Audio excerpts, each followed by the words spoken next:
Entonces, en medio de que yo estoy estresado, nervioso, ansioso, como, tengo sensación de satisfacción y placer y disminuye mi ansiedad. Pero al comer más de la cuenta, incremento de peso y eso me da diabetes.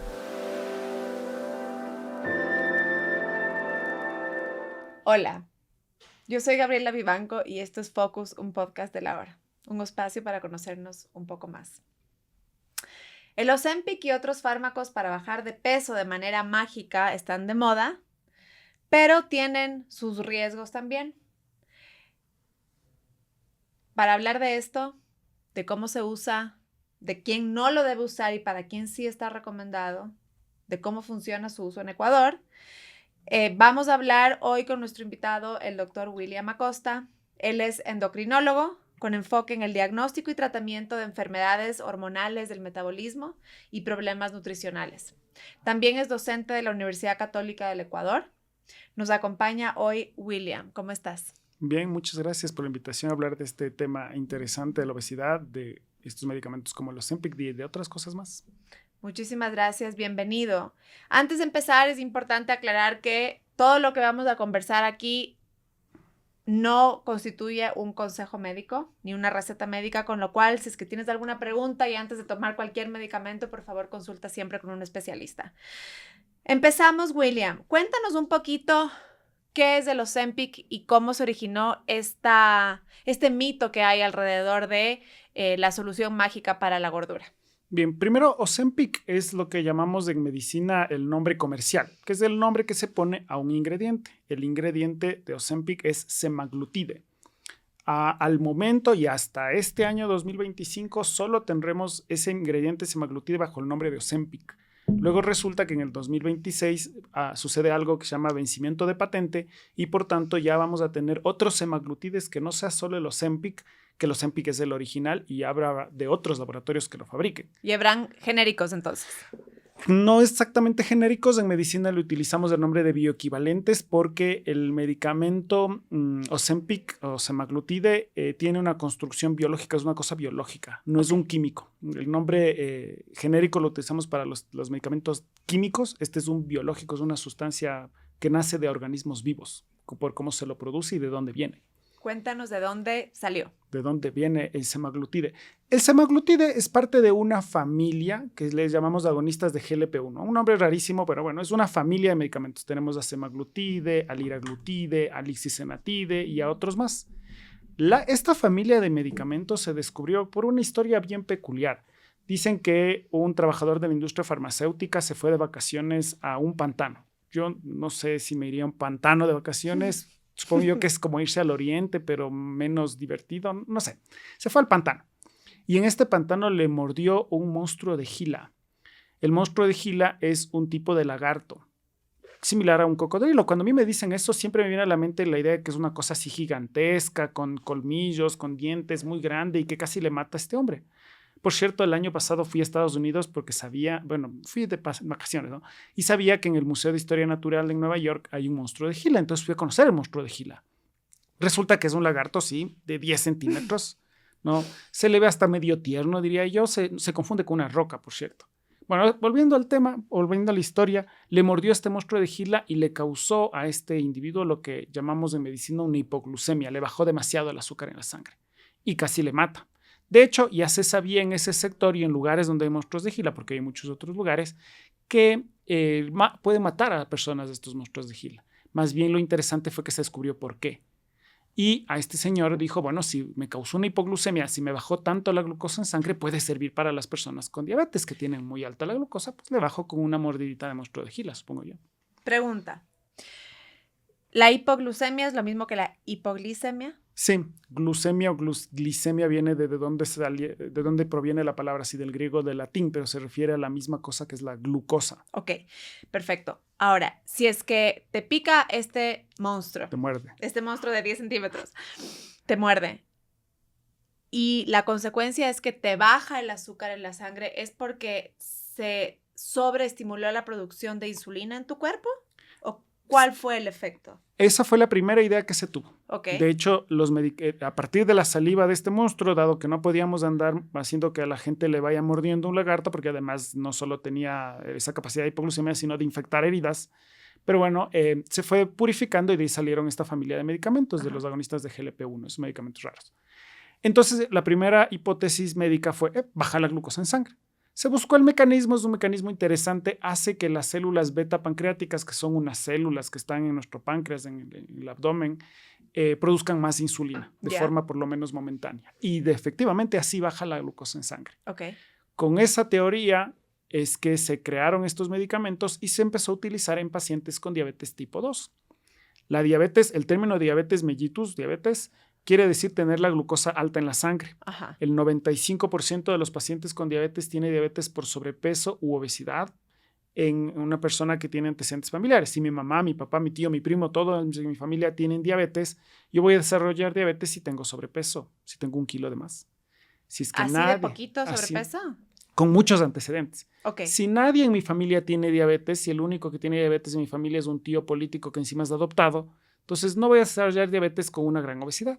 Por eso hay personas que tienen peso alto y una tiene diabetes y otra no, por los antecedentes. Ese otro 5% de las personas que desarrollan diabetes tipo 2 y no tienen antecedentes familiares o sobrepeso, entiendo que también hay temas como el estrés y otras circunstancias que nos causan esta diabetes. No, para la diabetes tipo 2 no. El otro Okay. 5% es del 5% de pacientes que tienen diabetes, pero no es tipo 2. Okay. Dentro de esas hay muchas causas. La siguiente en frecuencia, lo siguiente que vemos es pacientes con diabetes tipo 1, que son niños que el páncreas no les produce insulina, entonces no tienen quien controle la glucosa en sangre y tienen diabetes. Okay. Y luego hay muchas otras causas. Okay. Pero interesante, el estrés no causa diabetes directamente o no empeora la diabetes directamente. Lo que sucede es que cuando yo estoy estresado, como más, porque cuando como tengo sensación de satisfacción y placer, ¿no es cierto?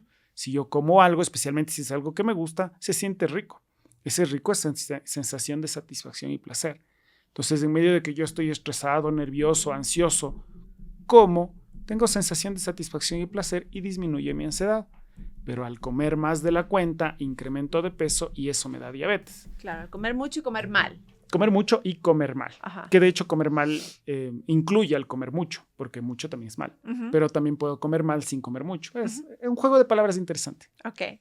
Entonces, tradicionalmente las personas la típica que tienen diabetes son las personas que se tienen que inyectar insulina. Los de diabetes tipo 1. El único tratamiento es inyectarse insulina. Okay. Pero el 95% de pacientes con diabetes es tipo 2 y existen desde los que se controlan solo con cuidados en la alimentación dirigidos por un nutricionista, si cabe el término de solo porque es solamente muy complicado. Los que requieren pastillas, tenemos como una docena de medicamentos en pastillas para la diabetes. Estos agonistas de GLP-1, semaglutide, liraglutide, lexisenatide, y luego tenemos insulina. La insulina es todopoderosa para las personas con diabetes. No importa qué tan alta esté la glucosa, la insulina le va a bajar. Hay 2 problemas. El primero es que es inyectable, por lo menos por ahora no hay otra forma de insulina que se haya inventado hasta el momento. Y claro, ¿quién se va a querer inyectar encima todos los días? Entonces, hay muchos mitos alrededor de la insulina, pero no es un medicamento malo, es un medicamento mal utilizado porque se lo pone cuando ya es demasiado tarde. Claro, y además no te cura. Te controla, ¿no? Todos los medicamentos, todos los tratamientos que tenemos para la diabetes controlan la diabetes. Mismo bajar de peso. Un paciente con diabetes tipo 2 baja de peso y la glucosa puede llegar a normalizarse. ¿Te curas de la diabetes? No se cura porque si vuelve a subir de peso va a volver a tener diabetes. Ok. Entonces eso le llamamos control. Una persona puede tener diabetes y solo estar con cuidados en la alimentación dirigidos por un nutricionista. Insisto en el solo porque es complicado, pero bueno, puede estar con la nutricionista con un peso adecuado y no requerir nada. Ok. Pero tan pronto suba de peso, otra vez va a requerir medicación. Entonces, estaba la diabetes y estaban los medicamentos tradicionales que se utilizaban para controlar la diabetes. ¿De dónde sale este tema de repente estos medicamentos me hacen bajar de peso? Bien, entonces, como ya quedamos en que la vasta mayoría de pacientes con diabetes tipo 2 tienen esta enfermedad porque tienen sobrepeso o obesidad, pues la mayoría de pacientes en los que se empezó a utilizar estos medicamentos como semaglutide tenían sobrepeso o obesidad. Y además de bajar la glucosa, bajaban de peso. Okay. Y bajaban de peso de forma increíble. Bajan de peso un 10 a un 15%. Es impresionante. Imagínate una persona de 80 kilos que baje 8 o 10 kilos. ¿En cuánto tiempo? En 1 a 3 meses. O sea, Imagínese. es muy agresivo para el cuerpo también. Es muy agresivo para el cuerpo por lo rápido que baja de peso, pero no es que sigue poniéndose y sigue bajando, bajando, bajando. Llega un punto en el que se estabiliza y es el punto máximo del 10 al 15%. No te da el intervalo 10 a 15 porque es muy variable el efecto entre persona y persona. De hecho, hay personas a las que no les funciona. Es raro, pero es posible. Ok. Y la mayoría de pacientes bajará un 10%, un 12, un 15%, y hay pacientes que bajan más, pero el 10 al 15% es de descenso de peso, que es una cosa increíble. Antes del aparecimiento de estos medicamentos en el mundo, teníamos solo otro medicamento que es Orlistat. Orlistat era lo que había para bajar de peso y bajaba 2 kilos de peso. Entonces, sí, bajaban de peso 2 kilos. Ahora, que eso sea significativo, importante, como no mucho. Es más, antes de la llegada de estos medicamentos nuevos para la obesidad, tratar la obesidad desde el punto de vista médico era complicado y frustrante porque el paciente bajaba de peso con un nutricionista y luego volvía a subir, rebotaba, que llamamos. Bueno, Más también temprano, más hay tarde. todavía las operaciones del anillo gástrico, ¿no es cierto? Donde o sea, hay una donde la gente se puede sacar una parte del estómago que se llama... Una cirugía de bypass gástrico. Ajá, o sea, la una es, claro, me hacen un anillo para que entre menos comida, que es el anillo gástrico, y la otra es una operación súper agresiva en la que al paciente le cortan una porción del estómago y mucha de esta gente al final del día volvió a subir de peso. Con esas dos, hay varias otras cirugías y hay varias otras cosas, digamos, o procedimientos que entran en cirugía bariátrica, que se llama en su conjunto. El menos agresivo es el balón intragástrico. Le hacen una endoscopía a un paciente, esa es para saber si uno tiene gastritis, pero le ponen un balón y se infla dentro del estómago. Entonces, como el estómago está ocupado por el balón, tiene menos hambre, come menos. El detalle es que es un cuerpo extraño, es algo ajeno y después de un tiempo, dependiendo del tipo de balón, hay que sacarlo a los 3 a 6 meses. Ajá. Y tan pronto como le quitan, va a subir de peso. Y sería lo menos efectivo de ese tipo de intervenciones. Total. Entiendo también que mucha de la gente que ha pasado por estos procedimientos para bajar de peso que son por ahí invasivos o agresivos, que requieren cirugía o otras medicinas, les ha costado mucho el cambio de estilo de vida porque no necesariamente tienes menos apetito o menos ganas de comer. ¿Cuál es el efecto que tiene este medicamento, bueno, el nombre comercial de Ozempic o el semaglutide y su familia de medicamentos sobre el apetito y sobre otros aspectos del cuerpo y del comportamiento? Bien, la cirugía bariátrica, por cierto, cuando un paciente se pone el balón, se corta la mitad del estómago o se hace lo que llamamos cirugía biliodigestiva, directamente se desconecta el estómago. El esófago se une al intestino, se quita del camino, digamos, del estómago, queda dentro del cuerpo del individuo, pero está quitado del camino. Cualquiera de estas cirugías es también súper efectiva, pero cualquiera de ellas, excepto esta de derivación en la que quitan el estómago del camino, todas las otras van a tener rebote. Más temprano o más tarde, todas van a tener rebote, especialmente si es que no se hace un tratamiento previo. Es decir, como lo dijiste, estos pacientes siguen teniendo hambre y van a seguir comiendo. Lo que pasa es que no van a tener dónde poner la comida, pero el estómago se va a volver a distender, se va a volver a su tamaño normal conforme la persona vaya incrementando de la comida. Entonces, de hecho, incluso para los pacientes que van a cirugía bariátrica, pero para cualquier otro, el tratamiento nutricional, de todas formas es el estándar. Yo les digo a mis pacientes, todos los pacientes con sobrepeso y obesidad han hecho dieta y todos han bajado de peso. El problema es que bajan y rebotan. Entonces, cuando el paciente está bajando de peso con el tratamiento nutricional, ahí le doy medicación y luego incluso pueden entrar a cirugía bariátrica y ahí no van a rebotar. El descenso de peso con la medicación está centrada en disminuir el apetito e incrementar algo que los médicos nos gusta llamar el gasto calórico, que son dos palabras que así solitas no suenan muy raras, pero significa que el cuerpo gasta más de energía. Entonces, si yo como menos porque tengo menos apetito, porque el medicamento me disminuye el apetito y encima mi cuerpo gasta más de energía, bajo de peso. Y el detalle... Hay muchos detalles alrededor de esto. El primer detalle y lo más frecuente que sucede a los pacientes que utilizan semaglutide o cualquiera de los medicamentos de esta familia es que da náusea. Bastante náusea. De hecho, hay varias cosas interesantes. Este semaglutide no hay en el Ecuador, pero en el Ecuador sí tenemos uno cuyo ingrediente se llama liraglutide, que es de la misma familia, es un poco menos efectivo, la verdad, pero es de la misma familia. Y la diferencia más importante es que semaglutide se inyecta una vez a la semana, como la insulina, pero no es insulina, pero la forma de administrar es la misma. Semaglutide una vez por semana, no tenemos en Ecuador, liraglutide una vez al día, todos los días. ¿Por cuánto? A ver, entonces vamos a resumir. Vamos al tema de la aplicación de los medicamentos. El Ozempic, que es el semaglutide, que todavía no hay de manera legal en el Ecuador, pero sí se consigue, luego ahora nos cuentas de eso, se administra una vez por semana durante ¿cuánto tiempo? Es una buena pregunta. Por cierto, estamos hablando de un grupo de medicamentos, pero hay varios ya medicamentos para bajar de peso. Todos los medicamentos para bajar de peso están pensados en darse indefinidamente. Okay. Porque tan pronto como el paciente deje de ponerse, utilizar, tomar lo que sea estos medicamentos, va a haber rebote. Ajá. El detalle es cuánto de rebote. Si es que yo considero que en 3 a 6 meses una persona va a bajar el 10% del peso, digamos una persona de 80 kilos bajó 8 kilos, que sería lo mínimo en realidad porque dijimos que es entre 8 y 15%. Pero bueno, una persona de 80 kilos baja 8 kilos, bajó de 80 a 72 en 3 a 6 meses. Si ahí le quito el medicamento va a regresar a 80, indefectiblemente en otros 3 a 6 meses. O sea, en 6 meses puede estar como estuvo al comienzo. Exactamente. Okay. En un año se pudo haber dado la vuelta a su peso. Pero si es que yo le doy a este paciente por 2 años, este paciente le acostumbró a su cerebro a ese peso menor. Y entonces el rebote va a ser disminuido. Es decir, empezó en 80, bajó a 72 y después de 2 años le quitamos y va a subir de nuevo, sí, pero a 75 probablemente. Y ya va a tener lo que llamamos una ganancia neta de 5 kilos. Ok, entonces quedémonos ahí. En este año donde yo me administran esta inyección una vez por semana del medicamento semaglutide, por ejemplo, ¿qué otros efectos para el cuerpo tiene el que durante un año uno esté recibiendo esta dosis de el medicamento? Tenemos efectos a corto plazo y a largo plazo. Los efectos primeros a corto plazo es que dan náusea, como decía hace un rato. Y estos pacientes tienen náusea desde náusea, tengo ganas de vomitar hasta que vomitan. Y hay pacientes que vomitan, como decimos habitualmente, como el exorcista, que no toleran este medicamento.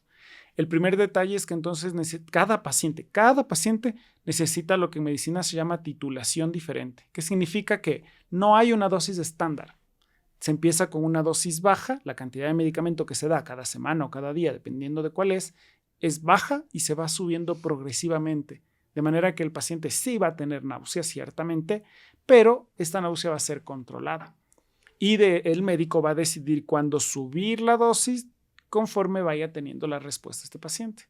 Y la náusea que, por ejemplo, te aplicas el medicamento, si te da náusea toda la semana hasta la siguiente dosis, te da náusea cuando piensas en comer, te da náusea cuando hueles comida o te da náusea en qué momento? Como cuando tomo pruebas a mis alumnos, todas las anteriores son correctas, porque cada persona reacciona diferente. ¿Pero cuál es? Lo más frecuente que se ve en los pacientes es que tienen náusea toda la semana. El grado de náusea, o sea, cuánta náusea tienen, eso sí es súper variable. De hecho, tengo pacientes que no tienen náusea para nada. Okay. Por cierto, no con semaglutide. Y antes de pasar al tema, eso es interesante. No hay semaglutide en Ecuador. No tiene registro sanitario, no se vende en el Ecuador. Ahora, no se vende, pero sí se consigue. Uh-huh. ¿Cómo se consigue si no tiene registro sanitario en Ecuador y no se vende en Ecuador? Pues por algo que se llama, utilizando todas las palabras, contrabando. El semaglutide en el Ecuador es de contrabando y eso genera 2 problemas.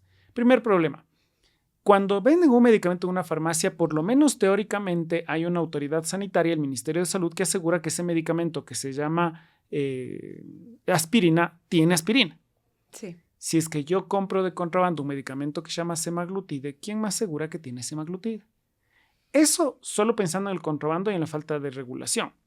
Resulta que en Colombia, donde sí hay semaglutide, donde sí hay Ozempic, se estima que el 10% del que se vende en las farmacias es adulterado. En un país donde sí hay, donde se supone que sí hay regulación. Uh-huh. Imaginemos lo que sucede en el Ecuador, donde no tiene regulación para nada. No es el problema más importante. El problema más importante de esto es que el semaglutide es un medicamento de cadena de frío. Como las insulinas, tiene que estar en una temperatura entre 3 y 8 grados. Okay. Le bajan de 3 grados, le suben de 8 grados, el medicamento se destruye y ya no sirvió para nada. Y el detalle es que vienen lápices de múltiples dosis. Es decir, el lapicito subió de 8 grados, subió a 9, a 10 grados y todo el lápiz ya no vale. Y ese lápiz suele ser la dosis de un mes.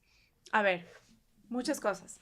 Número 1, cuidado con andar comprando en redes sociales lo que te venden como Ozempic, ¿no? Porque con el equipo de producción estuvimos investigando y hay muchísima conversación en TikTok, hay gente que te ofrece el medicamento en Facebook y este tema de la cadena de frío y además qué contendrá lo que te venden es un tema súper importante. La otra que me dices es que viene en un lápiz, que es como una inyección que contiene líquido completo de varias dosis. Entonces, una vez que se rompe la cadena de frío, se dañó todo el lápiz, todo el contenido. Ahora, cuando, por ejemplo, se rompe la cadena de frío o te pinchas algo que te venden como Ozempic o semaglutide y no es, quiere decir que no tiene el efecto deseado o puede tener efectos negativos, porque no es lo mismo. Ajá, exactamente. Puede, si es que se rompe la cadena de frío, pueden suceder las dos cosas, pero lo que de hecho menos me preocupa es que no tenga el efecto deseado. Es decir, por último, no baja de peso. Bueno, no es tan grave. No es tan grave. El problema es que se han visto lo que llamamos de medicina reacciones anafilácticas, que son estas reacciones alérgicas. Alérgicas. Las reacciones anafilácticas son reacciones alérgicas. Que uno dice alergia, ¿no? Todos hemos tenido alergia alguna vez, me pongo rojito, me pica, tengo secreción nasal. No, estos pacientes ponen en riesgo su vida, se pueden morir. Pensando nuevamente solo en el medicamento real, digámosle, que se deterioró porque perdió la cadena de frío. Ya. Pero si es que no sabemos ni qué contiene el medicamento, vaya usted a saber todo lo que puede suceder. Y en el mundo, no solo en el Ecuador, se han reportado cosas terribles y muertes por uso de semaglutide, uso inadecuado de semaglutide o de Dios sabe qué cosa que se inyecta. Tal cual. Entonces, valga la aclaración y muy importante porque en realidad hay mucha conversación en redes sociales y entiendo que además se venden en otros lugares. Ahora, entiendo que en el Ecuador sí hay médicos que consiguen el medicamento y vamos a asumir que, por ejemplo, se cumple con la cadena de frío y es un tema ya también de responsabilidad del paciente de saber cómo trata su cuerpo y con quién se hace tratar. Incluso, por ejemplo, en el caso de que alguien se trate en otros países, estábamos hablando del tratamiento durante un año. Entonces, tienes un efecto secundario que viene con el medicamento, que es la náusea. Y eso también se puede tratar. Entiendo que ondansetron es el medicamento típico que te dan para la náusea. ¿Eso es lo que sirve en este caso también? No necesariamente, porque la cuestión es que la náusea de este grupo de medicamentos se da por dos factores. El primer factor es porque parte de cómo funciona el medicamento es que disminuye lo que llamamos de medicina el vaciado gástrico. Yo como y mi estómago acumula comida y lo tiene ahí unas horas. Luego esa comida pasa del estómago al intestino. ¿Qué pasa con semaglutide y con todos los medicamentos de esta familia que hacen que la comida se quede más tiempo en el estómago? Okay. Eso es una de las razones por las cuales funciona, porque si yo tengo comida en el estómago, tengo menos hambre, porque mi estómago está ocupado, como solemos decir habitualmente. Ahora resulta que ese estómago ocupado con comida puede causar náusea solo por el hecho de que esté lleno. Es como cuando comemos de más y nos da náusea, ¿no? Nos ha pasado de comer alguna cosa particularmente rica ahora que viene carnaval, por lo menos el día que estamos grabando el podcast. Comemos de más y nos da náusea. ¿Por qué? Porque comimos de más. Esto es lo mismo que sucede con semaglutide. Da náusea por esa vía. Y eso no va a mejorar con ondansetron. Para eso sí hay otras estrategias y otros medicamentos, como la más antigua que el ondansetron, la metoclopramida, que hace que el estómago se vacíe. Y entonces, pero ahí me la contradicción. El medicamento quiere mantener la comida en el estómago, pero como me da náusea, entonces tomo un medicamento que hace que se vacíe. Cuando en realidad lo que no debería haber es náusea. Entonces, si el médico que me prescribió adecuadamente, entonces me empezó una dosis baja y vio cómo toleré esa dosis de manera de que no tenga una náusea suficiente como para que yo tenga que tomar otro medicamento. Porque si no, estoy solucionando un medicamento con otro medicamento y luego con otro y así sucesivamente. Claro, o sea, ese tema de ir buscando medicamentos para paliar los efectos del medicamento principal es complicado porque además luego vas teniendo efectos que no son deseados. Y incluso con un uso adecuado, más o menos vigilado, pero peor sin un uso adecuado de estos medicamentos, lo que se ha reportado en el mundo es que el estómago de plano ya no se vacía.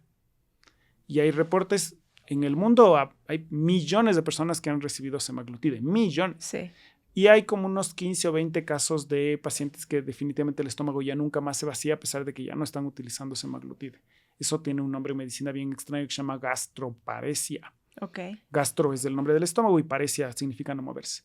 Y ahí tienes que tomarte para siempre un medicamento. Pero eso me dices que son 20 casos de millones. Sí. Es muy raro. Es muy raro siempre lo tenemos en cuenta los médicos que sabemos prescribir este tipo de medicamentos por esto, porque hay que ir progresivamente. Exacto. Porque no solo tiene que ver con que el estómago no se vacíe, tiene que ver también con el hecho de con que le llené. Ajá. Y si yo le lleno con grasa o con proteínas de muy compleja digestión, o sea, con un pedazo de carne gigantesco, con grasa, entonces el estómago se va a vaciar siempre más lentamente. Si encima está con el medicamento, va a ser peor. Ok.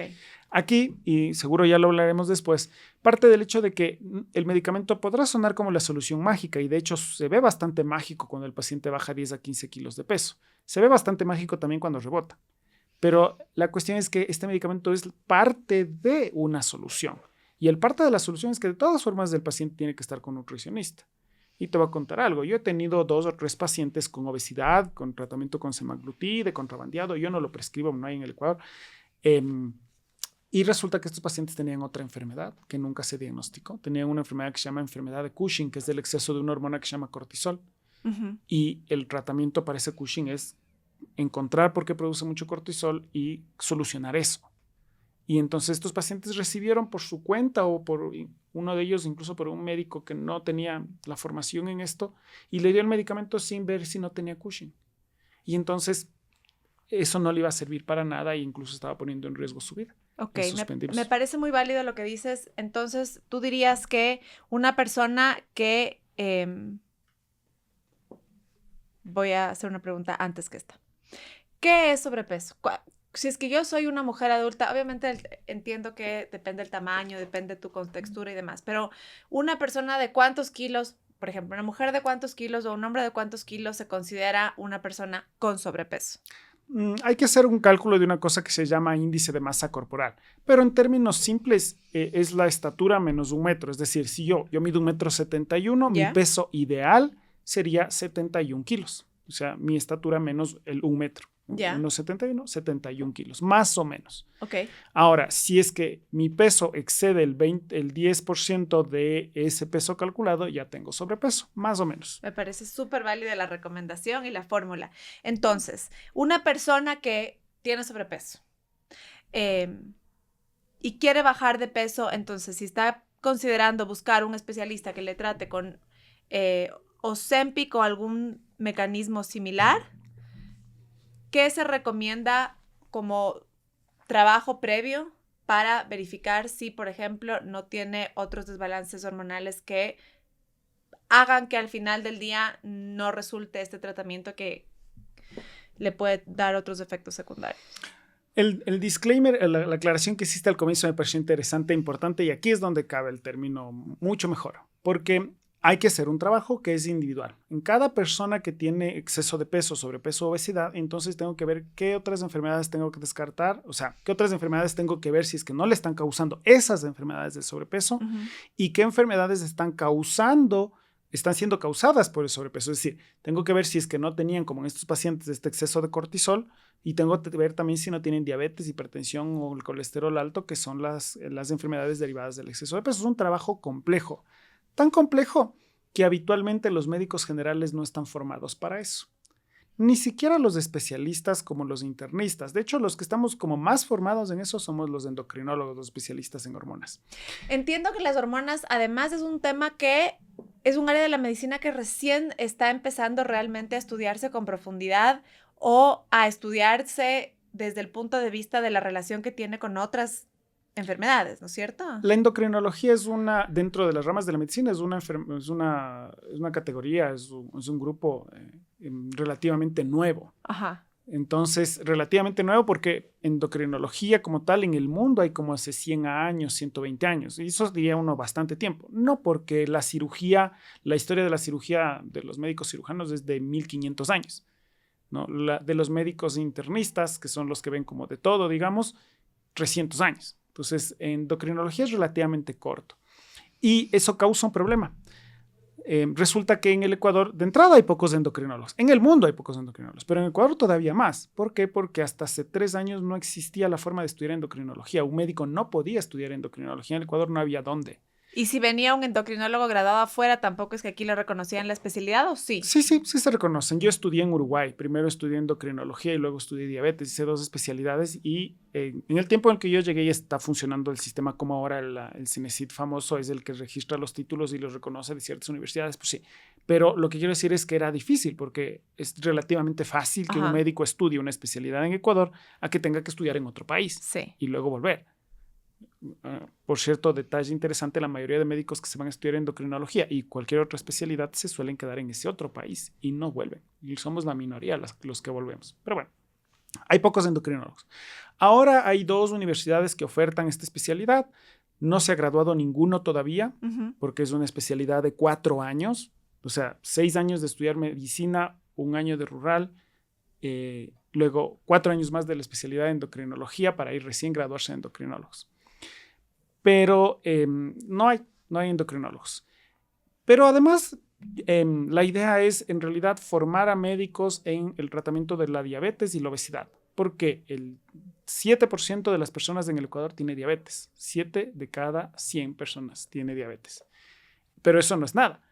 60%, 6 de cada 10 personas en el Ecuador tiene sobrepeso o obesidad. Y resulta que no hay endocrinólogos ni para el 7% ni para el 60%. Pausa. ¿Por qué es tan importante? Pero explícanos por qué el endocrinólogo, que es, entiendo, el especialista que estudia las hormonas, tiene que ver con temas del sobrepeso. Hay 2, es por los 2 lados, porque hay enfermedades hormonales que causan exceso de peso, porque los mecanismos, lo que hace que una persona suba de peso son problemas hormonales. Finalmente, o sea, más allá de que no hay exceso de cortisol o no hay alguna, lo que me hace subir de peso es un problema hormonal. Mi cerebro recibe información de diferentes partes del cuerpo para determinar el hambre que tengo. No sé, ahorita que estamos grabando el podcast son como la 1 de la tarde, alguna cosa así, tengo hambre. ¿Por qué tengo hambre? Porque mi cerebro está recibiendo información del estómago de que está vacío, de que mis adipocitos, mi grasa está disminuyendo porque no he comido. ¿Y cómo le informa el estómago, los adipocitos y otros órganos al cerebro que tenemos hambre? Mediante hormonas. Las hormonas son las que regulan el apetito, las hormonas son las que regulan lo que como, cuánto como y cómo lo gasto. Exacto. Todo eso está regulado por hormonas. Entonces, yo podría entender que las personas, por ejemplo, que se pasan mucho de su tiempo intentando bajar de peso. Por ahí prueban una dieta, 3, 4 meses, no les resulta, prueban otra. Las personas que hacen ejercicio también y no sé, pues intentan correr un montón, por ahí se lastiman la rodilla. Personas que pues hacen muchos esfuerzos como aislados por bajar de peso. Hay gente que simplemente dice voy a hacer el ayuno intermitente, voy a, yo qué sé, un montón de técnicas y la gente se toma test y se toma pastillas. Tú dices que en muchos de estos casos, entonces, habría que explorar un tema hormonal para encontrar la causa de lo que me causa el sobrepeso o por qué no puedo bajar de peso. Siempre. De hecho, el paciente que quiere bajar de peso debería ir primero al endocrinólogo. Debería ir. Si es que encuentra uno, como yo dije, no hay en el Ecuador. Hay que ir, ¿no? Hay un problema grave ahí. Pero nosotros somos los que hacemos la primera evaluación. Okay. Luego, los endocrinólogos, una vez de que hemos descartado que no hay otro problema hormonal subyacente más allá del exceso de peso mismo, entonces vamos a trabajar con una nutricionista o hay endocrinólogos que a su vez también hacemos nutrición. Yo hago y no hago al mismo tiempo nutrición, pero trabajo con una nutricionista. Y luego, recuerden que le dije hace un rato que si yo como, tengo sensación de satisfacción y placer. Sí. Si estoy ansioso, si estoy estresado, como y me da sensación de satisfacción y placer. Pensemos en las personas que ahora tan frecuentemente tienen depresión o ansiedad. Comen y les da sensación de satisfacción y placer y se sienten mejor. ¿Esa es la dopamina que nos da? Esa es la dopamina, un poco de serotonina y otras hormonas, y otros neurotransmisores, se llama más, y otras sustancias más. Entonces, tengo una persona con obesidad que tiene ansiedad. Yo le doy el mejor tratamiento nutricional. ¿Va a bajar de peso? No, porque cuando tenga ansiedad, cuando tenga su crisis de ansiedad, va a comer para sentirse menos ansioso. Tengo un paciente con depresión. ¿Va a bajar de peso con una dieta? Sí, con semaglutide puede bajar. Luego va a tener un estado de depresión, una crisis de depresión, va a comer y va a subir de peso. Entonces ya no solo es el endocrinólogo, el nutricionista, sino también el psicólogo, por ejemplo, y otras especialidades más. Por eso yo trabajo en la Universidad Católica. Entendemos que la obesidad es tan complicada de tratar que creamos una maestría en diabetes y obesidad. formar a médicos, no en la endocrinología, que es muy amplia, sino en sobrepeso y obesidad y diabetes, en obesidad y diabetes. Entonces, estos médicos van a salir formados en 3 semestres, no en toda la endocrinología, pero sí en sobrepeso y obesidad. Y ese pedacito de la endocrinología soluciona el problema del 60% de la población. Soluciona el problema del 7% de los ecuatorianos, que es la diabetes. La primera causa de muerte en el Ecuador son los infartos en el corazón. Y uno piensa en los infartos en el corazón y creo yo que se imaginan al futbolista que se infarta y se muere en la cancha. Primero, eso ni siquiera es un infarto, pero los infartos en el corazón se dan en personas con sobrepeso y obesidad. Si yo hago que una persona baje de peso, va a vivir más, se va a sentir mejor, porque la persona con sobrepeso y obesidad que sale a correr, como bien dijiste, se lastima las rodillas. ¿Por qué? Porque primero tenía que bajar de peso con dieta y tenía que hacer un ejercicio acorde al exceso de peso que tiene para no dañarse las rodillas. Eso se hace a través de un médico especialista en deportología. Hicimos un podcast con un deportólogo y entonces pondremos también las notas en las notas del episodio, el link para que la audiencia también lo pueda ver. Necesita un deportólogo. La persona con sobrepeso y obesidad tiene que hacer ejercicio, sí, por supuesto, pero no es cuestión de coger y salir y correr, porque se va a lesionar. ¿Ya? Necesitamos el deportólogo. Es un equipo interdisciplinario y la medicina es interdisciplinaria. Un médico solito no puede solucionar los problemas de salud de la gente. Uno piensa que va al médico y ahí le curó de todo y no es cierto. Siempre necesitamos de otros. A eso se le llama de las ciencias de la salud. Otro cambio interesante que hizo la Universidad Católica fue integrar todo y ahora estamos en una sola facultad los que estudiamos medicina, enfermería, psicología, odontología, porque todo es uno solo. Sí. Y así es como se deben tratar los pacientes. ¿Cómo le trato al paciente con sobrepeso obesidad que siempre se sintió mal por su sobrepeso obesidad sin el psicólogo? Claro. Sin pensar en su bienestar psicológico.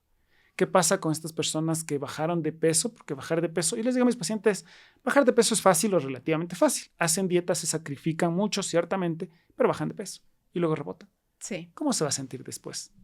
No, y además hay muchos especialistas que dicen, por ejemplo, hablando de este tema de los Ozempic, que se lo debe tomar en serio, pero es una herramienta novedosa, pero además muy útil, que los problemas de salud y los problemas en general en el bienestar que trae una circunstancia de sobrepeso mal llevada son tan grandes, tan caros de tratar, tan pesados, por ejemplo, en el autoestima de la persona, causan un montón de otros problemas, incluso al sistema de salud pública, ¿no es cierto?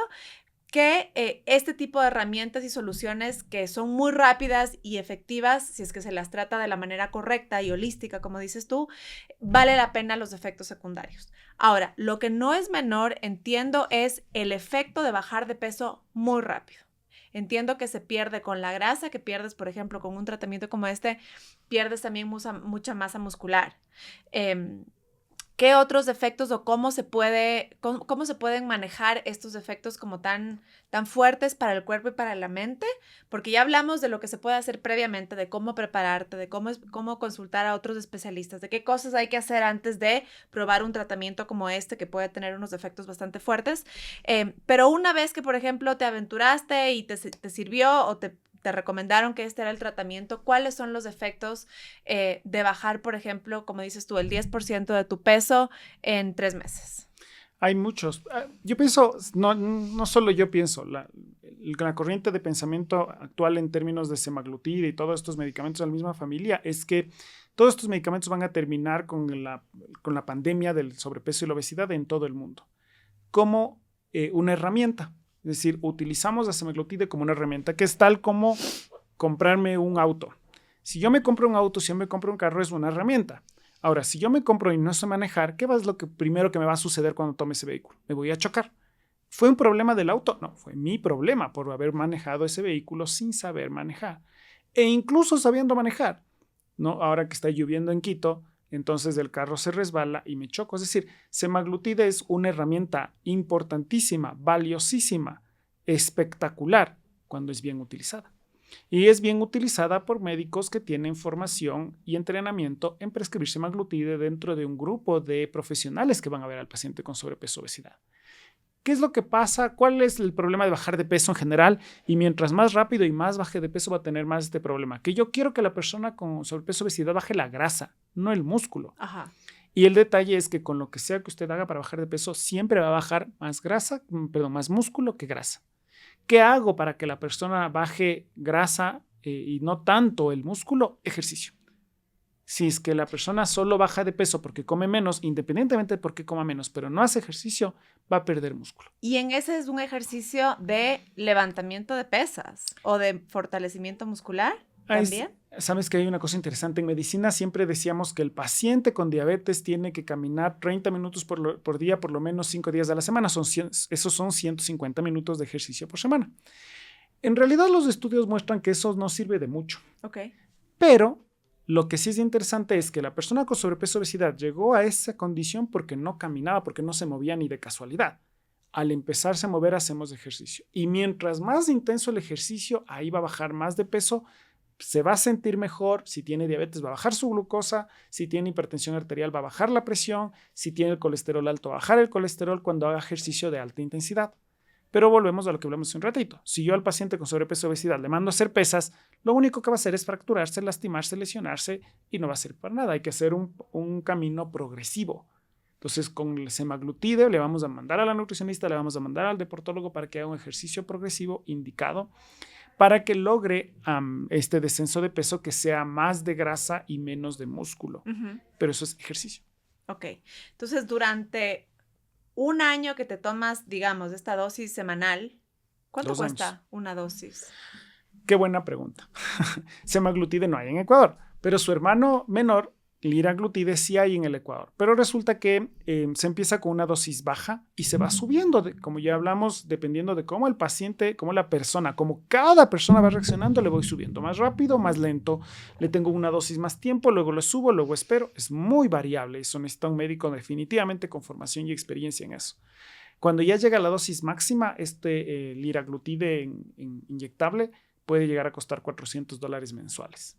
Fácilmente. Y semaglutide es más caro. En los países que tienen liraglutide y semaglutide es más caro. Ok. Entendíamos que más o menos $1,000 mensuales era lo que, ¿sí? Lo que habíamos sondeado por ahí en el mercado local. Es un tratamiento caro, pero es además un tratamiento que te requiere otros gastos, como, para hacerlo bien, acompañarte con un nutricionista, un plan de alimentación adecuado, acompañarte con un tema de ejercicio y deporte adecuado a tu cuerpo. ¿Algún otro efecto que tenga en el tema hormonal? Hay efectos menos frecuentes que se pueden ver con semaglutide. Lo que más nos preocupa de los pacientes es la náusea, porque es súper frecuente, y con el uso prolongado causa déficits nutricionales. Es decir, yo como no solo porque me gusta, y hablamos de que comer es rico, la sensación de satisfacción y placer, sino que lo necesito para vivir. Necesito comida para vivir. No necesito demasiada. En el ejemplo del auto, si yo le pongo gasolina al carro es para que funcione, pero si le echo gasolina a los asientos se incendia todo. La misma gasolina, la misma herramienta, la misma comida. ¿Qué sucede con los pacientes que comen menos y entonces no tienen los nutrientes que requieren para vivir? En algún otro rato, si es que este podcast salió tan bien como creo yo y como he esperado, hablaremos de la vitamina D. Ok. La vitamina D se produce en la piel por acción del sol, se supone. Entonces, como en Ecuador estamos directamente en la línea perpendicular al sol, no debería haber déficit de vitamina D. Mentiras. Publicamos un estudio con la Universidad Católica que el 67%, el 70% de las personas tienen falta de vitamina D. O sea que en esta sala que ahorita estamos 5, por lo menos 3 nos falta vitamina D. Sí. Y no es la única fuente de la piel, también tengo que comer. Si es que el paciente no come, por el efecto del medicamento, por lo que sea, va a tener menos vitamina D todavía. La vitamina D hace un millón de cosas, está involucrado en el cáncer, en la diabetes, en la artritis, un millón de cosas, pero su función más importante es mantener a los huesos con calcio. Entonces, si el paciente come menos porque usa semaglutide por cualquier causa, va a comer menos vitamina D, va a tener menos vitamina D y le va a dar osteoporosis a largo plazo. Sí, o sea, la falta de vitamina D entiendo que además incluso afecta a temas de fertilidad, que hay mucha gente que no lo tiene en mente tampoco. Es que primero es tan frecuente que la guía de la Sociedad Mundial de Endocrinología, que le llamamos la Endocrine Society, dice que hay ciertos grupos de personas que deberían recibir vitamina D aún sin medirse, o sea, un suplemento adicional a vitamina D, que por cierto, como todo nuevamente en la medicina, la vitamina D en suplementos es un medicamento. Imagínense que hay pastillas famosísimas que tienen calcio y vitamina D, que tienen 400 unidades. Pues resulta que no sirve para nada. La dosis media de vitamina D debería ser de 4,000 unidades. Uf. Pero hay personas que requieren 2.000, hay personas que requieren 4.000, otras que requieren 5.000 y ahora hay pastillas y cápsulas con 120.000 unidades para darse cada mes, no cada día. ¿A qué me refiero? Que es muy individual. La vitamina D es un temazo. Bien, nos dejas la tarea. Pero utilizando la vitamina D, y de hecho es cierto, los pacientes que utilizan semaglutide tienen niveles de vitamina D más bajos, pero no solo de vitamina D, tienen mayor riesgo de anemia porque comen menos. Claro. ¿Y el hierro? ¿De dónde viene si no está comiendo? De la carne roja. De la carne roja y de los granos. Sí, de las verduras, las hojas verdes. ¿Qué tan difícil entonces es, asumiendo que se hace todo bien, luego dejar el medicamento? Lo primero que hay que tener en mente es que el paciente cuando deje el medicamento va a tener rebote. Ya. Mientras hay que más, estar preparado entonces. Sí, y hay que decirle al paciente porque no se frustre. Pero mientras más tiempo el paciente esté con el medicamento, el rebote va a ser menor. Empezamos con el ejemplo del paciente con 80 kilos que bajó a 72 kilos. Si yo le quito a los 3 a 6 meses que bajó a 72 kilos, va a regresar a 80. Y es más, capaz que llegue a 81, 82. Si es que el paciente empieza con 80, baja a 72 y yo le tengo unos 2 años, va a regresar a 74, 75. Es decir, que efectivamente va a terminar con 5 kilos menos de peso. Pero en el medio, en todo ese camino de los 2 años que yo le dé de semaglutide o de liraglutide, que sí hay en el Ecuador, está con nutricionista, está con el deportólogo, está con el psicólogo, trató su problema de depresión, ansiedad, y resulta que todo eso va a hacer que al final el rebote sea menor. Y de hecho tengo pacientes que después de 2 años de tratamiento terminan con menos peso. O sea, bajaron los 8 kilos que supongamos, hicimos del ejemplo con semaglutide, y luego bajaron 2 a 4 kilos más. Sobre todo por el tratamiento de la depresión y la ansiedad, que no es un tema de mi especialidad, pero también es otro gigante tema que tiene muchísimo que ver con el sobrepeso y la obesidad. Muchísimo. Y los hábitos también que se van formando, ¿no? Los hábitos y la familia y la abuelita. ¿No? ¿Escuchaba la abuelita, el niño gordito sanito? Sí. Tiene que ver porque cuando vivía, mi abuelita en particular falleció hace 3 años de 106 años, es decir, que ya tendría 109, de hecho hubiese cumplido en este febrero 110. Pero bueno, cuando vivió mi abuelita hace 100 años, los niños estaban desnutridos y se morían por enfermedades que llamamos infecciosas. Se morían con gripe que les mataba, con diarrea que les mataba. ¿Por qué? Porque estaban desnutridos. Entonces, los niños que no estaban desnutridos no se morían. De ahí salió el concepto de los niños gorditos sanitos. Pero esos niños tenían un peso normal. No había obesidad en niños hace 100 años. Claro. Ahora hay obesidad en niños. Y son desnutridos. Y son malnutridos. Malnutridos. Bien. Y se van a morir de diabetes, hipertensión, dislipidemia con infartos cuando sean adultos. Entonces tenemos que tener un equilibrio como todo. No, y es importante porque además del problema de la desnutrición crónica que tenemos en este país, si bien la desnutrición crónica infantil es la que más ocupa espacio en la agenda y en el imaginario popular, hay muchísimos adultos que están malnutridos también. Entonces, parte de eso es tomar la nutrición como algo tan importante, ¿no? Para vivir bien. Ya que hablamos de mi abuelita, es como decía mi abuelita, ni mucho ni poco, sino lo necesario. Es decir, es tan malo estar desnutrido, tener un bajo peso, es tan malo tener sobrepeso, obesidad. Hay que tener un peso adecuado que no solo que me haga ver bien, que me haga sentir bien, que haga que mi cuerpo funcione bien. Yo tenía mi profesor, mi jefe del posgrado endocrino en Uruguay, que solía decir, para estar bien y sentirse bien, hay que tener un buen médico al lado, hay que tener una buena nutricionista al lado, hay que trabajar, todos debemos trabajar por estar bien. Y ese estar bien es súper complicado y el peso es una de las cosas. Los pacientes con sobrepeso, obesidad no están bien.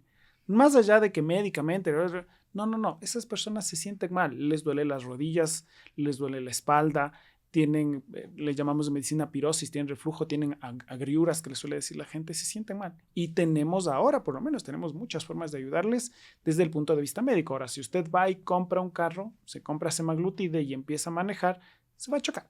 Bien. Se nos va acabando el tiempo, pero sí quiero hacer la pregunta de qué pasa con las personas que no necesariamente tienen demasiado sobrepeso, tienen un par de kilos de más y vienen a buscar esta medicina. En esos casos es recomendable porque, o sea, parte de un poco la cultura en la que vivimos es hasta de tengo 2 kilos de más en vez de, no sé, hacer un poco más de ejercicio y comer un poco más sano y hacer alguna otra cosa.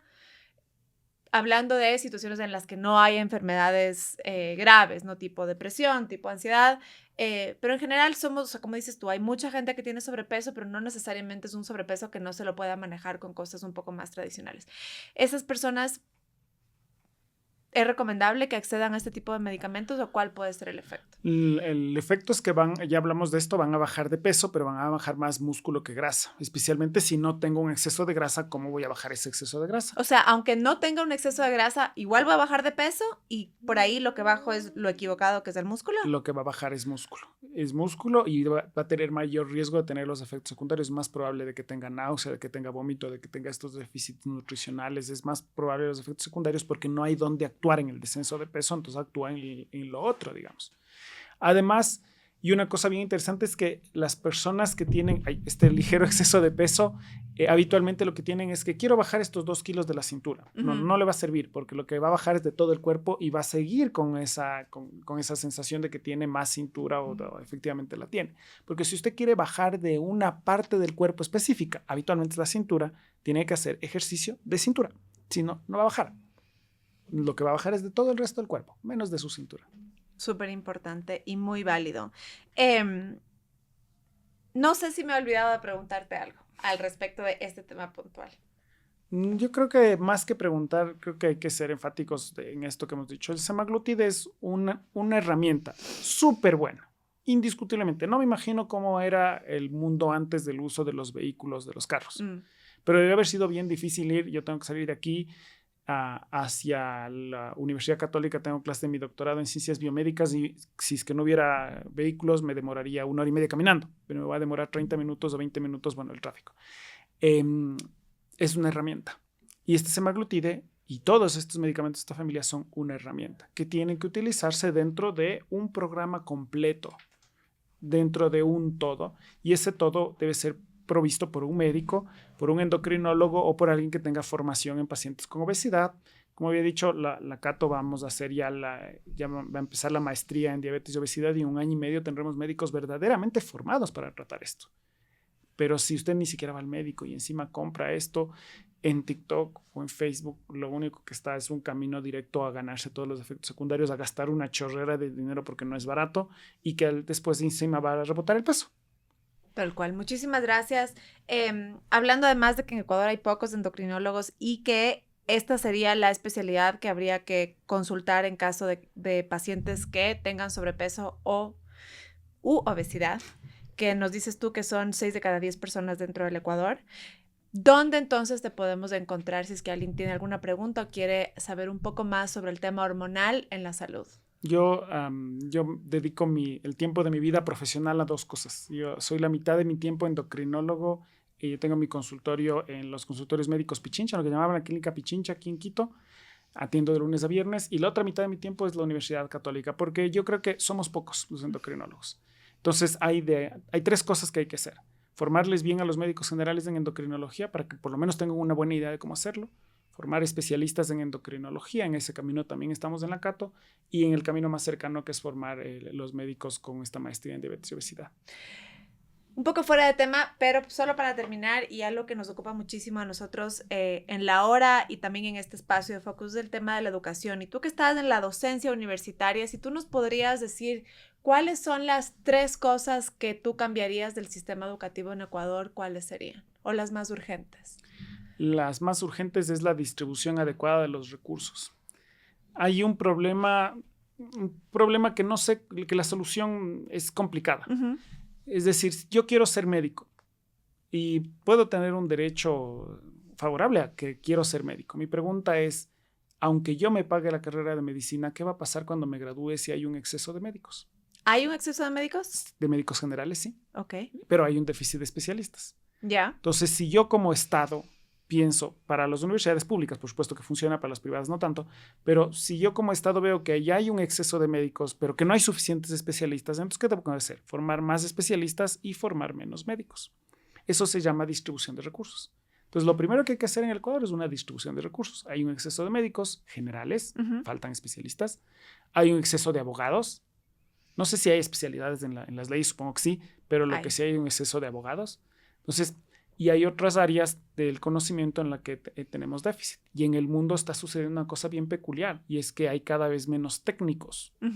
O sea, si se me daña la consola de sonido, tengo que llamarle al técnico. ¿Voy a llamar a un ingeniero en sonido? No, porque no me va a solucionar el problema de la consola de sonido. Sabe cómo funciona. De hecho, probablemente uno de ellos se le inventó la consola, pero no lo puede arreglar. Entonces, hay que hacer una distribución adecuada de los recursos. Y eso es un tema súper complejo porque llevado al extremo podría terminar con las libertades, qué sé yo, no sé. Pero hay que distribuir bien los recursos. Bueno, pero también en teoría económica hay este tema de los incentivos que puedes dar para jalar a gente donde quieras, un poco para influir en el comportamiento de la gente, Esa ¿no? es parte, eso es una herramienta de la distribución de los recursos. Tal cual. ¿Cómo distribuir los recursos? ¿Ya? La otra cuestión en educación que de hecho está funcionando bastante bien, creo que es más que sea un déficit, es una cosa que hay que apuntalar, es el uso de las tecnologías. Y dentro de ellos estamos en medio de la crisis de qué miércoles hacemos en educación con la inteligencia artificial. Sí. Hay que utilizarla. ¿Qué podemos hacer? Yo supongo que fue el mismo problema de cuando aparecieron las calculadoras. O el internet. Cuando apareció el internet, yo estaba en el colegio cuando apareció el internet, entonces ¿cómo vamos a decir que no se utiliza inteligencia artificial? De hecho, debemos enseñar a nuestros alumnos a utilizar inteligencia artificial y a utilizarla adecuadamente, a utilizarla para lo que sirve. En el campo de la medicina, la inteligencia artificial no le va a curar al paciente. De hecho, por más que, por lo menos como está hasta ahora y como está en el futuro, como estará en el futuro cercano, no voy a poder ponerle los datos al paciente. Este paciente tiene 30 años, tiene esto, tiene este diagnóstico, déle este tratamiento. No es posible todavía. Pero sí puedo utilizar la inteligencia artificial porque ¿cuál era la dosis de semaglutide? No me acuerdo por qué tengo que acordarme si tengo inteligencia artificial que me puede recordar cuál es la dosis de semaglutide cuando yo ya utilicé mis criterios como médico. Entonces, el uso de la tecnología, el uso adecuado de la tecnología es una de las cosas que se vienen por delante. Y la otra es la despersonalización.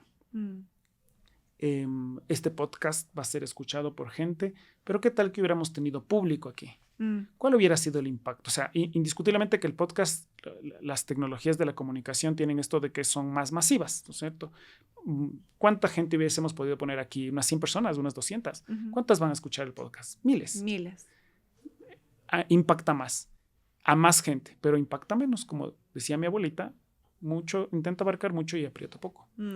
Y eso en educación es un problemísima. La educación virtual es una herramienta valiosísima, tenemos que utilizarla de manera correcta.